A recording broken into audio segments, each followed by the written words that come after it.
Last time I was here, we talked about GDP in 2011, so we'd had data for about half the year. Our peak for 2011 at the time was 1.9%, so we came in at 2.1. So I'll take that one, 0.2 a percentage point difference on GDP. That's not a bad outcome. So what are we forecasting for the current year? At the moment, we're looking for 2.7% growth. Back then, we were looking at around about 3.4. So some differences there, and explained by data that's come along. On the Aussie dollar, I couldn't believe this. I said to Hayden on the way down here, this time last year, for September this year, we were forecasting $1.03. It's almost right on $1.03. Now, that's an amazing forecast to have got 12 months down the track. We weren't right on interest rates, though. We thought the Reserve Bank would have higher interest rates by now and would be heading higher towards 5% by the end of this year. That hasn't happened. So I guess one question is, why hasn't that happened? And I suppose the answer to that is because we underestimated the slowdown in inflation in Australia. We now think in 2012 the inflation rate will average 2.2%. We thought it would average about 2.5 to 2.75% this time last year for 2012. Now, it's that slowing down in inflation that's given the Reserve Bank the room to keep interest rates down and actually to cut them over the last while, of course, to a cash rate at the moment of 3.5%. So I guess I'll give myself, a pass to a credit on that sort of outcome. A couple of great answers there, but a couple of misses as well.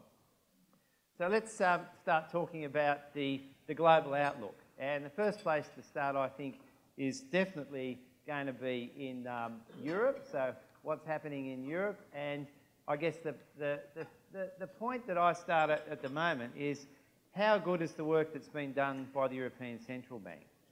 You all will have heard that the ECB in the last couple of months have come up with a program of effectively rescuing the bond markets of a couple of really important countries, more important than Greece in terms of their size for the Eurozone. There we're talking about Spain, we're talking about Italy. And what you can see on this chart is first of all, this red line here. This red line is the yield on German Bunds, as they're known. So that's a German bond. And you can see that if you want to lend your money to people in Germany, basically running off this left-hand axis, they'll basically give you nothing for it. That's a whole story in that to start with, right? The reason why that's the case is because investors think Germany is the safest haven in Europe. So they're prepared to park their money there in the knowledge that they're probably going to get it back. They've been less forthcoming about parking their money in Spain and in Italy, but from July, look what's happened to what they call the spread, which is a number of basis points more that Spain and Italy would borrow for versus the same duration bond.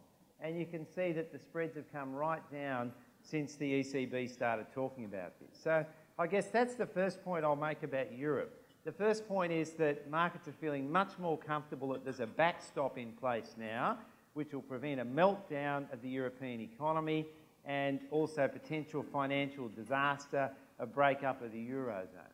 So that's kind of the good news story, I suppose. The bad news story is that there's a lot more work to do.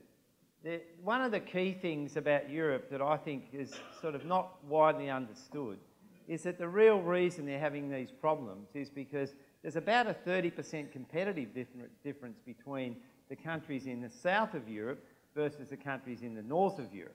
Now, under normal circumstances, countries that have got differences in competitiveness, usually the exchange rate of the uncompetitive country would fall, and that provides a cushion for that country. Now, it probably also would be undergoing structural changes and so on, some real wage deflation, which would also help their competitiveness. But the exchange rate is a really important pressure valve. Unfortunately, in the case of countries like Portugal, Spain, and particularly Greece and Ireland that have already had rescue packages, for those countries, they don't have a pressure valve anymore because they've all got the euro. So all the adjustment has to go on internally. And this is going to cause a lot of pain and hardship in those countries for quite a long time. So I don't think that goes away in a hurry. I mean, I heard someone say recently, I think this is a really good way of thinking about it, so how long will it take the Europeans to get their house back in order? And the answer I heard was, well, if this is a 10-page book, we're at about chapter 3. And I think that's a good way of thinking about it. There's a lot to be done. In particular, in order to make this monetary union work, they need a fiscal and a banking union, and ultimately probably a political union. And that's not going to happen overnight. The fiscal union, the banking union, they're moving in that direction. There's just been a big meeting this week where they talked about more centralised supervision of the banks across Europe. But there's 27 countries in the European Union, and they've all got to agree to every one of these steps as they go along. So this is a process that's a very fraught process, one that's going to take a long time. Now, when you think about the political union, I just wanted to show you something here from a survey which I think illustrates just how different the peoples of Europe are, and particularly what different perceptions they have about each other. And this is from a Fair Income survey that was done just before the Greek election, where thankfully I think for the Europeans as a whole, they voted in favour of a government that was in favour of staying in the Eurozone. So this particular survey, one of the questions they asked was, who's the most hard-working people in Europe?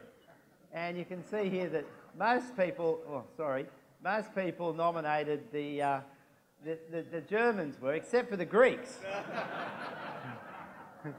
The Greeks actually think they're the hardest working. So when you hear that lovely French accent from Christine Lagarde from the IMF now on the radio talking about how the Greeks should be working harder and paying more tax, then you realise just how difficult it is to put this whole place together. Now, I heard you say, Simon, and there are a few politicians in the room here, and unfortunately there's a rather nasty message for politicians here. Asked who has the most corrupt government across the Eurozone, most of them nominated Italy, except for the Greeks who nominated their own government. And I think, therefore, the message is that we like to blame our politicians for our problems. And I think that's pretty much a worldwide sort of phenomenon. But look, moving on from Greece, I guess we're also thinking about the bigger picture here, and one of the bigger picture things that's been happening is, of course, the Federal Reserve's quantitative easing, which was announced that they would be extending that a couple of weeks ago. So I just want to talk a bit about the US and the outlook, and I think the key to understanding what the Fed's done here is in this chart, because what this chart shows you is the US labour market. So these are monthly numbers that come out every month. This is probably the most important bit of monthly data that people all around the world in finance and economics and banking look at, because it shows you a sort of up-to-date measure of what's happening activity in the US. So very clearly, here's the recession back here that the US had. That's jobs growth in negative territory. For quite a long time now, they've been generating positive jobs growth. So the light blue columns here are private sector jobs growth, and there's a real story here as well. You can see that the dark blue columns, that represents government jobs, and because of the budgetary position that the US is in, they've been shedding jobs for quite a long time now. So that's been offsetting some of the private sector job growth. The bottom line is that the unemployment rate's been stuck at about 8% for quite some time now. So the Federal Reserve has a dual mandate. This is very important. The Reserve Bank only has one policy target. That policy target is to keep inflation 2 to 3% over the course of the business cycle. That's it. No more, just one target. And the US has two targets. Sometimes those targets are not complementary. In fact, they're at opposite ends of the spectrum. And their two targets are to keep inflation down, but also to get unemployment down. And at the moment, there's no sign of unemployment coming down. So it's important to understand it's not that the US recovery was actually stalling. The reason why the Fed has done this quantitative easing is to try and accelerate this pace of jobs growth to get this unemployment rate coming down. The Federal Reserve officials think that about a 6% unemployment rate is around about a normal level. Again, you can see why they've felt compelled to do something. Which brings me to this whole sort of issue of quantitative easing. And there's been a lot of talk about, quantitative easing does or does not work. So we decided, let's have a look and see which central banks around the world have actually done the most instead of quantitative easing. So just for that, you've probably all heard this term many times. Just to explain what this means, what it actually means is they end up with zero interest rates because they've cut interest rates as far as they can. Their economies are still weak, so they want to stimulate their economies. What can they do? And the answer in economic theory is you can expand your balance sheet. So what you do effectively is to print cash on the left-hand side of your balance sheet, and you use that cash to buy securities out of the market on the other side of your balance sheet. And in doing so, you're effectively replacing those securities with cash. Now, the hope obviously is that that cash, some of it will be spent, some of it will be reinvested and so on. You'll trigger an increase in activity as a result of doing that. So we can go back and, if you like, normalise what all the central banks have done since January 2007 all the way back here. Why did I pick January? Because that's before the global financial crisis started in the middle of 2007. So that's why we picked that date. And you can see on this chart how much each central bank has expanded their balance sheet over that period. And the really interesting thing is that it's actually the Bank of England which has expanded its balance sheet by the most. They have had the most aggressive quantitative easing. Their economy is very weak, and I guess some people would say, therefore it shows that it doesn't work. I think it would be a hell of a lot weaker if they hadn't done it. So I think it has worked in the Bank of England's way. But the Federal Reserve is the second most important in terms of quantitative easing. This is before the latest round, which will push them up to, at the moment you can see it's running at about, let's say, about 240% increase in their balance sheet. So it's going to come up here to about 260% increase in their balance sheet. So sort of about there on this chart. So that's assuming that they spend their $40 billion a month for the next 12 months. Now look at the ECB. Got an economy that's in a lot worse shape than the UK economy. Haven't been as nearly as aggressive. Look at the Bank of Japan. Been in the doldrums now since about 1990. Very unaggressive central bank, and their economy very weak. Even that little illustration says to me that quantitative easing actually has helped the countries that have done it with a big splash. And certainly I think the Fed has learnt through this. The Federal Reserve has learnt that when you decide to take these measures, tell everyone about it. Get the news out there. Get the people interested. Get them borrowing the money, and that'll help your economy along. Now you'll hear people saying, oh, quantitative easing doesn't work. Well, I think it's already worked in the US case.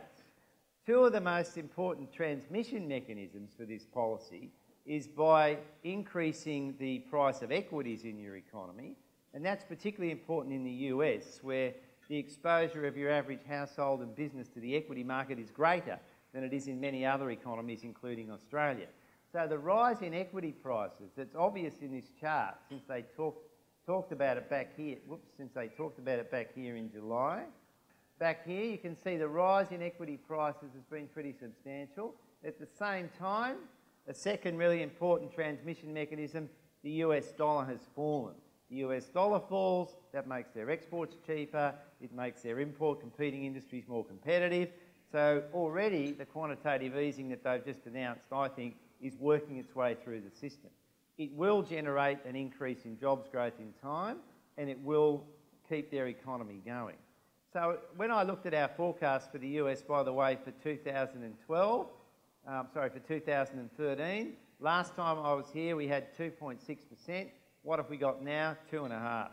So it's about the same. And part of the reason why I'm still confident in those numbers is because of this measure by the Federal Reserve, which I think means that the US will continue to gradually accelerate ahead.